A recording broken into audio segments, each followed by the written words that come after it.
आज के समय में भारत ने अपने व्यापारिक साझेदारों को एक सख्त संदेश दिया है कि अब क्वालिटी के साथ कोई समझौता नहीं होगा। भारत, जो खुद कृषि उत्पादन में दुनिया के अग्रणी देशों में से एक है, ने हाल ही में उन देशों को करारा झटका दिया है जो खराब क्वालिटी वाले खाने पीने के सामान भारत में भेजकर अपनी जेबें भर रहे थे।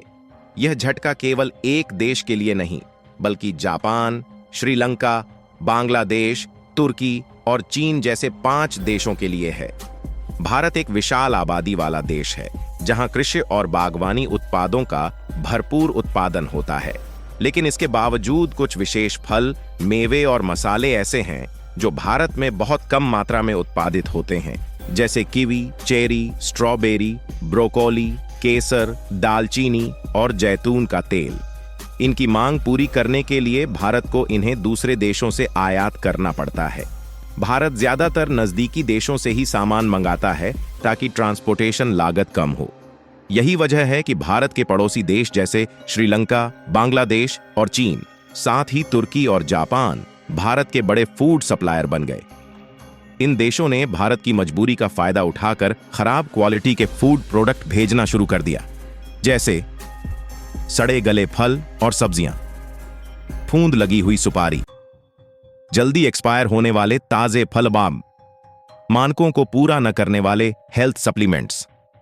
ये सभी चीजें भारत की सख्त निगरानी के दायरे में आ गईं। भारतीय खाद्य सुरक्षा और मानक प्राधिकरण FSSAI के तहत आने वाले सख्त नियमों के कारण ये खराब कंसाइनमेंट सीधे रिजेक्ट कर दिए गए। पिछले 1 साल में भारत ने इन देशों से आने वाले हजारों टन फूड कंसाइनमेंट को रिजेक्ट किया, जैसे श्रीलंका से दालचीनी की फफूंद लगी खेपा, जापान से हेल्थ सप्लीमेंट्स जो मानकों के अनुरूप नहीं थे, तुर्की से भेजे गए जल्द एक्सपायर होने वाले लाल सेब। इन खेपों को रिजेक्ट करके भारत ने न केवल खराब क्वालिटी के सामान को वापस लौटाया, बल्कि यह भी स्पष्ट कर दिया कि भारत अब अपनी जरूरतों के लिए केवल इन्हीं देशों पर निर्भर नहीं है। इस कदम से इन देशों को बड़ा नुकसान हुआ है। ट्रांसपोर्टेशन और माल वापस भेजने की लागत ने इन्हें आर्थिक घाटे में डाल दिया। यह संदेश साफ है कि भारत अब अपनी जरूरतों को पूरा करने के लिए अन्य विकल्प भी देख सकता है, क्योंकि भारत के पास लगभग 100 देशों से सामान मंगाने का विकल्प है। खाने पीने की वस्तुओं के मामले में भारत की स्थिति अब और भी मजबूत हो रही है। भारत खुद एग्रीकल्चरल और गार्डन प्रोडक्ट्स का एक बड़ा सप्लायर है।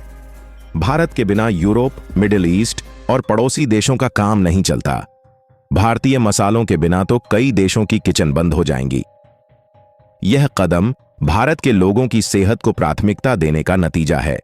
खराब क्वालिटी का खाना न केवल स्वास्थ्य के लिए हानिकारक है, बल्कि यह भारतीय खाद्य उद्योग की छवि को भी खराब कर सकता है।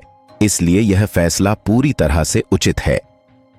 क्या आपको लगता है कि भारत का यह कदम सही दिशा में है? क्या अन्य देशों के लिए यह एक सीख है? अपनी राय कमेंट में जरूर साझा करें और इस जानकारी को अपने दोस्तों तक शेयर करें, ताकि वे भी जान सकें कि भारत अब अपने स्वास्थ्य और क्वालिटी को लेकर कितना सख्त हो चुका है। जय हिंद, जय भारत।